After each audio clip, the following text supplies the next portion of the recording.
Three, two, one. Greetings to you, chess maniacs. This is another daily puzzle, and it's really funny. Daily puzzle was something I did just as time killer, just to break the monotony and offer up something slightly different than what I had done. It turned out a lot of people watched the daily puzzles, and I was like, okay, I did not anticipate this one. It was just like, okay, I can do this. Shouldn't be overly difficult. Um, Turns out, a lot of people have enjoyed that, which is fine. Um, give the people what they like, okay, and make it work, which is what we're doing. So, first thing you want to do when you're looking at a problem like this, get a view of the landscape. In this case, what sticks out? You know, if you want to do it this way, use my dad's rule number 2. What's he trying to do to me? Well, the answer is bishop takes free rook, and bishop takes the other free rook. Oh, man, we are in trouble. Okay, what do we have going for us? What do we have going for us? We have a fence rook. Now, the fence rook, I call it this because it makes a fence line for the king. We own a7 and b7 and the entire 7th rank. This king is basically stranded on Gilligan's Island, all right? He can't move because everywhere he goes, blocked by my b5 pawn, blocked by the bishop, blocked by bishop and rook. If we can check this guy, we can checkmate him. We love to play this move. This is the fantasy move of moves. This wins the game. It's illegal as heck, but this would win the game, okay? So it's like, okay, queen to b5 check. A light squared queen check is what we need. And this is, indirectly, this comes from one of the things my dad used to do to me when I was a kid. He'd get a bishop ahead like he's here, and he would do stuff. Or if I got a bishop ahead, or had a bishop in a game position, he'd say, oh, look, you have a dark square bishop. I'm just going to play on the light squares. Of course. Bishop doesn't do jack for the light squares, does it? So that was one of those things that was very interesting. So we see here, one of the things that we would really benefit from is light squared attack on this king. Unfortunately, the only one we have is rook to c6 check. We cannot put a piece on a light square to attack this king except rook c6 check, except he'd play bishop takes rook. However, if you move this bishop out of the way, let me move this out of the way. If we play rook to c6 now, that's a checkmate. And the reason I'm showing you it this way is because I'm showing you an idea that is in chess. We have a term for this idea, and that is there's two of them really. There's one that's called deflection, and there's another one called decoy. So if we can get a piece, for example, this bishop is guarding this white square. Rook to c6 is checkmate if he cannot play bishop takes. All right?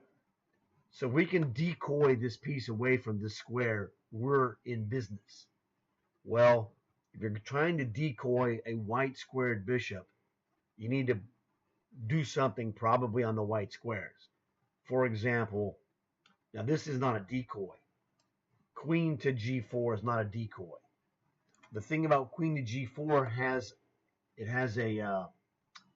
an appeal because if he plays bishop takes the c4 rook, queen takes g4 is checkmate. Okay, so this is one way we can drill this guy. But the problem with queen to g4 is that instead of playing bishop takes c4, which is bad, double question mark, he would just play bishop takes f7, exclamation, a good move. So one of the things my dad, taught me was that you have to assume that your opponent is going to play the best move that he can play, even if it's, quote, above his ability. All right, now this is a fairly easy move to find. Bishop takes f7. The fence rook is very important. Okay, so queen to g4 fails. How about queen to f5? Well, queen to f5 doesn't work because he could just play bishop takes c4, and you can't check him. because the bishop here would stop queen b5. He would just play bishop takes queen and you lose. So the queen f5 doesn't work. Well, here we have another one. What about queen to e6? This move looks insidiously stupid. All right? This looks absolutely ridiculous. Bishop takes free queen. All right? It's what my dad would say. What if I take your bishop? Okay? Well, remember, we've talked about the deflection or a decoy. We're going to deflect a piece away from its job. The bishop has a job to defend c6. So queen to e6, actually, he can't take the queen. Well, again, when a good player says he can't take something, he can take it usually, and it will usually end badly for him. So he can't take the queen because bishop takes queen. Rook to c6 check is checkmating. Queen b6, and then rook takes queen guarded by the bishop on b6 is a checkmate. So queen to e6 looks dumb. The other thing it's going for us, like queen to g4, if he plays bishop takes c4, queen would take c4, and that's a checkmate. Again, his king cannot move. If we can deliver a white squared check, and this is really kind of an esoteric analysis. This is a bizarro position, man. This is not obvious at all. I mean, it looks to me like queen to e6 is the deflection or decoy move of the year, really. This is a hard move to find. This queen to e6 is difficult. So the thing is, we're threatening to do what? Queen takes free bishop. All right, so we can go here. He can't take this. Bishop takes free queen, double question mark. Rook to c6 is a forced checkmate for white. He can't take it. And we're threatening to play queen takes free bishop. He can't take bishop takes c4 rook, double question mark, because queen takes bishop is an instant checkmate. Like one move or boom, you're dead. So this is one of those things. It looks like we can't go here, but actually we can go queen to e6. And this is one of the things. Sometimes you have to look at the stupid move. Okay, the stupid move in quotations. It looks ridiculous. Queen to e6 looks absolutely just like a beginner's move. Turns out he can't take the queen because he gets checkmated by rook c6 followed by queen b6, rook takes b6 checkmate. He can't take the rook because queen takes bishop. It's an instant checkmate. So, as my father would say, what are you going to do now, Bobby Fischer? You're in trouble. All right? Problem he has is that it also threatens, if he goes and defends the bishop with queen to g5, well, queen to e6, queen to g5, queen takes free bishop on d6. That's another checkmate. Well, he'll play bishop to c6, queen takes c6, it's game over. This move turns out to look like a monster, okay? He can't take the queen. He can't take the rook. We're threatening to take his light square bishop, and if he moves his queen to defend the light square bishop, number 4, we take his dark square bishop and institute another checkmate sequence. This is a nasty, nasty Godzilla type of a move, okay? This is like Godzilla. Holy moly. So, in tournament, all right, let's say we're in a tournament. I'm using my tournament face. And I'm like, I stumble across, queen to e6, and it's like, okay, he can't take my queen, he can't take my rook. I'm threatening queen takes light square bishop on d5. I'm threatening queen takes the other bishop and moves his queen. How does he defend this position? Yeah, he doesn't have, he could do something like, I don't know, bishop to e7 maybe? Try and block the fence rook and get access to b7 for his king? No, he can't do that because that bishop, the dark square bishop, is pinned to his king. Oh my God, this is nasty. This is one of the nastiest chess moves I've ever seen, to be honest with you. Queen to e6. We're all just trying to get access to this white square of c6 or any other white square attacks.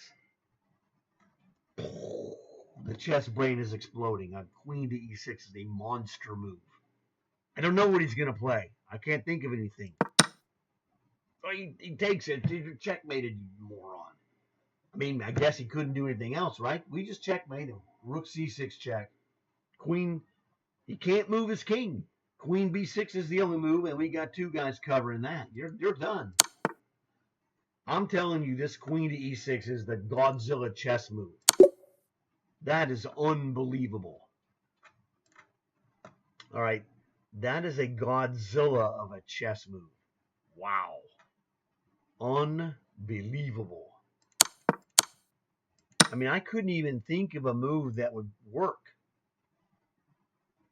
I mean, technically, he could play queen e7, but we would just take this.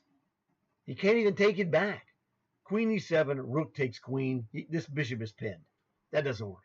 Queen to b6. Well, we could play queen to b6, but we can just eat this. Queen takes free bishop on d5, and we're dominating the light squares finally with the threat of rook to c6. Let's see if he goes queen to b6 though, we would just play bishop takes queen. Queen to c7, we'd play. Oh man, he can't go to c7 with this queen because rook takes queen again. This queen is pinning this bishop. Jeez, dude, this is a super Godzilla move. I feel, fortunate to have found this move, and I was just trying to deflect this bishop to access c6, which is what happens in the computer moves. I was not expecting to see anything up here. Okay, that is a crazy, crazy move. This definitely is a move that goes against your chess eye. It's one of those things you see it, and it's like, what? Did I see what I think I'm seeing? That was just an unbelievable move. So, man, and this is one, if you don't figure this out, it's no insult. That's a goofy move, man. Queen to e6, it looks wrong on so many ways, but everything you do is just nasty. But if you go back to the beginning, we're looking at the assets that we had, the opportunities. What did we need to do? Okay, it's the flip side of the rule number 2. My father says, "What's he trying to do to me?" Well, what can we do to him wasn't a lot, but it became not what are we threatening to do to him, but what can we threaten, which I've really never thought of it in that way. But this problem is a great example. What can we threaten?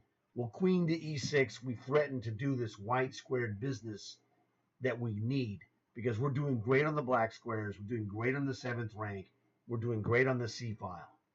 His king is about to be annihilated, but we got to get access. And this move was the key, unbelievably. So, man, I don't know how I could follow this with anything better today. This was an absolute monster move. If you found this, man, that's the greatest move possibly of your life. It's up there for me, and I played some moves. Okay, I have played some moves. Go and check the big video. That's almost 2 hours long. I played some awesome moves in there. And this is the thing. I show you my technique honed by my dad's rules. And that's how I got the move. Super difficult, I would say. It's difficult because it goes against your chess vision. The vision of your chess eyes, that we don't put our queen in a place that it can be taken. But when you do, the queen sacrifice, or the attempted queen sacrifice. Well, he actually took it. So it was a queen. We did a queen sacrifice, and the queen sacrifice has a special place in everyone's chess eye, because it's like, oh, dude, that's the best piece you have. You're going to give away your best piece and win the game? Master. Okay, so hope you enjoyed this. It was a blast for me. I was completely shocked. I had not anticipated something like this at all. So check out the rest of my videos. See what's going on. Leave a comment. Leave a like. Tell your friends, because what I do is help you get better and understand why you're getting better, which is the thing I don't see in other chess videos. I don't see people explaining the methodology to allow you. Oh, I mean, it's a pretty move, okay? If I come up here and show you from the beginning, if I come up here, if I sat here in tournament face, this is how I'm in tournaments, right? If I'm sitting here silently in tournament face, and then, you know, pull out Queen E6, it's impressive, okay? But how does that help you? It's like watching Magnus. You play some awesome moves, or anybody that you like, Hikaru, Prague. That's fantastic stuff. How does that help you? Make you any better? No, you can appreciate it's a brilliant move. That's fantastic. But these videos, I give you the tools that over time build your chess brain to be able to make your own great moves and see things that you would not have seen before. And it's like, oh, your eyes go and get bigger. You're like, oh man. And I do this sometimes. You can look at my videos. Sometimes I play these moves, and you could see that I saw something that I hadn't expected to see. So hope you enjoyed the video. Look forward to seeing you guys later. I don't know if I'm going to make any other videos today specifically. I already have some scheduled to show up, but I'm feeling like this is the top of the day for me. So glad to have you here. Look forward to seeing you guys in another video. Check the schedule of what's coming up over the next. I've got videos scheduled all the way into December. So see you tomorrow with another daily chess problem, obviously, and anything else that's going on.